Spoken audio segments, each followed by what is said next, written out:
So here we go. This is my XRT. I completely redid the whole car, basically. New arms, new chassis was broke. The front shock tower is still broke, but I do not have it yet. It's going to be here tomorrow. Got a Bash Bug top. What else I got? This is a XRT Ultimate. That's why it has the green aluminum hubs and everything like that. That is all Traxxas stuff, the nitrate shocks and all that. So far, the truck itself before, just in stock form, is holding up really well. I really didn't break anything. I just bent a lot of, the drive shafts and CVDs in here. Other than that, though, it's been holding up great. I just kind of want to go to the next level as far as power and everything like that. So I'm doing a few things to see what I can get out of this truck. But yeah, I'm going to go over it. This is the Bash Bug top with the Bash body mounts on here. So I got that all on there. And it's definitely really thick material. It's should be super solid. I don't know how it'll be in cold weather, which I have coming up here, but hopefully it doesn't crack during the cold weather. But so far it looks really nice and seems like it's gonna be really durable. Fits right on there. The wheelbase is perfect. So, but yeah. So I'm gonna pull the stop off and we'll show everything. All right. So here's the body. You can see how thick it is right there if it focuses. So that's like the inside. They definitely are molded pretty nice compared to some of the other thick tops that I've got. Like the edges are still nice and everything. So, and it's pretty even. I didn't have to cut it. It comes cut. The only thing I had to do is make these holes. I did oval them a little bit to allow for chassis flex so it's not smashing against the body mounts too much. Here's their body mounts that they make. There's no holes you have to drill or anything like that. They just slide over. There's an insert that goes in between here and on the bottom, and then you just put these are M5 bolts that go through here. These just sit in there. I think they're like a brass or something, and they basically just slide in from underneath. There's nothing really holding them. This is 3D printed, but it is like a rubber. It's literally like rubber. You can like squish it in your hand and stuff. It seems like it's gonna be pretty solid. The back's same way basically. They are kind of heavy, but they're just a hunk of rubber. That's why. So it's better to be durable at the end of the day, especially if you land on your top.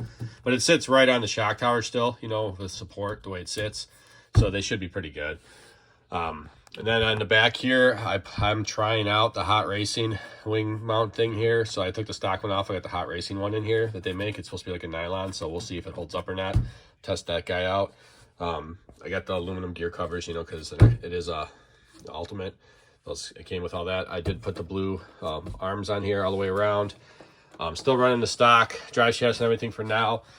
Inside here, I got the Hot Racing out drives. I do kind of like these. They have the two different sets of slots in there, so you can turn it when it wears out, because it's got so you can put it in two different ways. And this is like an aluminum sleeve on here, so it keeps it lighter, so they're not too heavy. I'm adding a lot of weight to the truck, so any little bit helps. I got the GPM pins all the way around, the hinge pins inside, both top and bottom, and then outside as well. They seem pretty nice so far, and they get the thin heads on here, so your steering, it hits it, but not bad. It's not like if a bolt is actually sticking out there. So on the shock tower here, you do have to drill a hole at the bottom here to get the pin for this top suspension arm in, because you got to slide it in through here to get it in. It's really the only way to get it in. If you slide it this way, yeah, you could slide it in this way, but then you got to try to get a nut in here and try to, you can't really, you take your shock off and everything, but then you got to try to get a nut in here and hold it. You could do it that way too, probably, but you're still gonna have to drill because the nut's still gonna hit on the shock tower. So either way, you have to drill that out to make space. So I just slid it in this way. I feel it's easier just to do the nut from this side then. But yeah, so then inside for the motor and speed control, I got a Hobbywing Max5 G2. Got the 5690 1250 kV motor in here. This is extreme cool with rocket fans in it. Fan mount. The two, what are they, 40 millimeter fans on here. It's got like aluminum mesh cover on the inside, carbon fiber on the top, and they're like aluminum housing. It's mounted on there really good too. It seems pretty solid. And then it comes with the Y harness, and you can plug it right into your receiver. So it's running off the, I don't even have the voltage turned up on this for my servo, so it's just running off like the 6.4 or whatever. What else I got in here? And then it also, I got the ESC mount is from these guys right here. So this is the radiocontrolpower.com. I went on their eBay site. But yeah, it came with this mount, which I wish the blue was like this blue, but it is what it is. This is how it comes out. It comes with two plates. You mount the first plate down first, and then you mount your ESC to the other plate, and then you put it down, and then you can just put these bolts through. And then you can also get this on and off switch holder that mounts off the fan screws, and it seems pretty good. And then it actually screws in to the two screws at the bottom here, so it seems pretty nice. We'll see how it holds up. I mean, everything here I got to figure out if it's going to hold up or not. As far as the drive line, everything like that's still stock. Ring and pinions are still stock. We'll see. I did shim the rear to try to tighten it up because it was pretty loose in there, like the whole diff moves around. So I threw some shims in there. We'll see how that holds up. I mean, I can always go up to the GPM ones if I have to, or Vitavon. Center drive shaft still the same. I'm running a 170 SBL servo in here from ProTech. Underneath, I mean, I'm not going to take the cover out to see it, and then I have the GPM adapter. So it's got the little GPM link. You can kind of see it down there, black link. So yeah, that servo's, it's around 400 ounces, maybe 450. I don't have it turned up. So I'll be able to see how it does. It's still going to be better than the stock servo. So either way, it's going to be faster and a little better than it was. Eventually, I'll get a different servo, though, something close to 1,000 ounces. But for now, this is going to work. What else do I have on here? I think that's pretty much it. Oh, I got the Scorched RC gear cover back here. And then it has the large bearing right here. So this, normally you have a bearing here, and then a bearing here, and then the cover goes on, and the shaft just sticks out. This one gets rid of that middle bearing, puts one in the back still, and then it has a large bearing here that mounts and holds it. And then it's a titanium shaft that sticks out. I still have my push drive on. This is a mod 1.5 gear on there. It's like DKKY or something like that. I got off of Amazon. We'll see how it holds up. And then this is a Saga for the pinion. So inside my push drive, I do have like an HD rubber in there. So we'll see how that holds up. Got off of, my brother got it from a guy online, so I don't know the company offhand, but I can find out if you want to know. It's like a white one, so we'll see how that is. I'm trying to keep the push drive because I do feel like it still helps the way these cars flex so much and everything internally. Obviously, if I go up to the GPM with like the mod 1.65 ring and pinion, this spiral cut or something like that, you might not need any of that anymore. And then I'll just get the Scorched Racing 8mm shaft with a D-bore, and then I'll just put another Saga, basically large pinion on here, which I already have, and then I'll put that on there and just get rid of the push drive. But for now, it definitely holds it. It's definitely really solid, the way this Scorched thing holds it. And that Scorched stuff is just really clean and nice, just the way it's milled and everything like that, compared to some of the other things. And even the stock one that came with this car, it just, their stuff is very nice so far. This is a Bauhaus motor mount. I do like the motor mount. I don't necessarily like having to slide the motor back and forth to adjust the mesh, but I do like the motor mount because it's like the motor sits, you just put some tape down in here, it sits right in there, so it's supported all the way across, and then you got this stainless steel strap on here. Wish it was black, but it's not, so whatever, I can probably get one if I want to. I do have the risers on here as well. You do need the risers, especially if you do a mod 1.5 gearing. So the max amount of teeth I can have on here is 60 altogether. So I got, right now I have a 35-24, so I'm right there. I can just go one more tooth up, or I got to go down to my spur, with this riser, because you can only slide it back and forth so much. It comes with all the hardware you need to mount it. It looks pretty good in there too. Definitely perfect for this motor. Even the Longy motor, I got room for it to come out here if I end up doing that. We'll see how the temps are with this gearing, with this motor. I do have like the double fan, so hopefully that will take care of it. Run the QS 8 plugs. And then for my radio, I'm doing the Fly Sky Noble.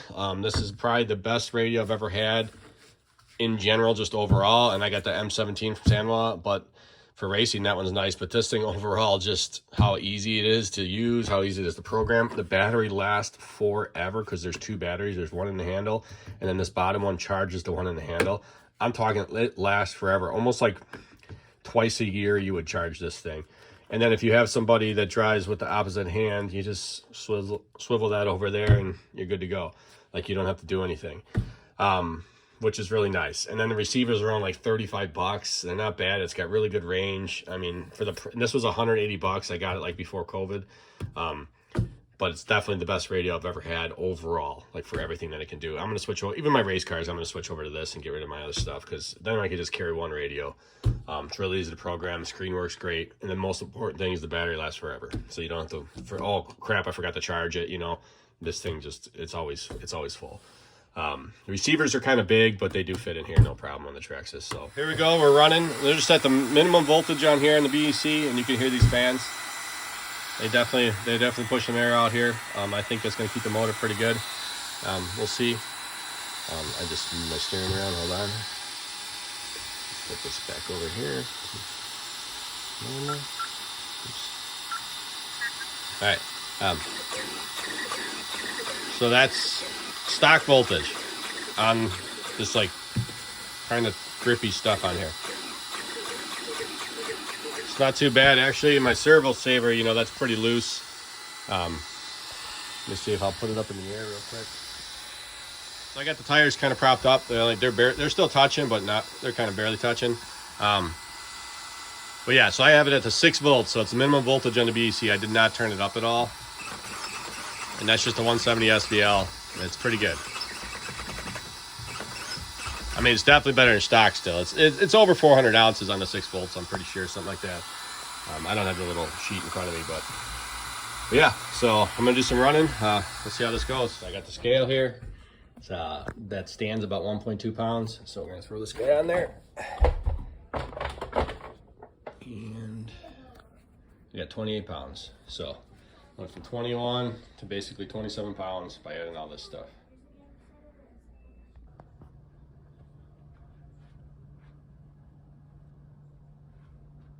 Also, guys, I would definitely recommend these GPM wheel nuts. They're not that expensive. They seat and stay on really well with no Loctite or anything like that, and they have a larger surface area by quite a bit. If you look at that one, and then you got the stock one right next to it, these protect the inner part of your rim a lot better, so it's definitely recommended. And they can go on a lot easier by hand, you know, and then you can finish tightening them off. But definitely recommend, whether you're building your truck up or not, to get something like this. These are super nice.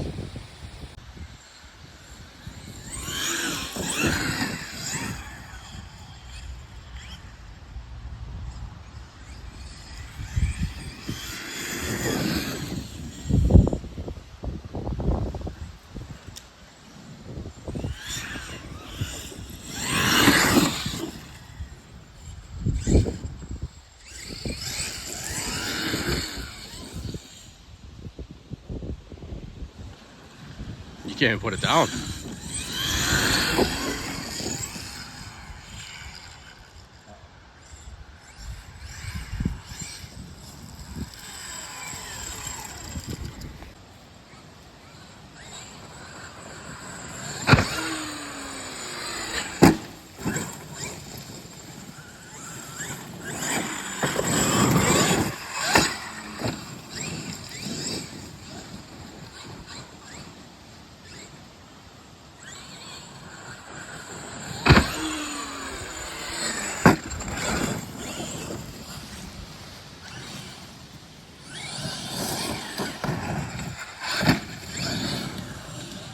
Ooh, you're close on that one.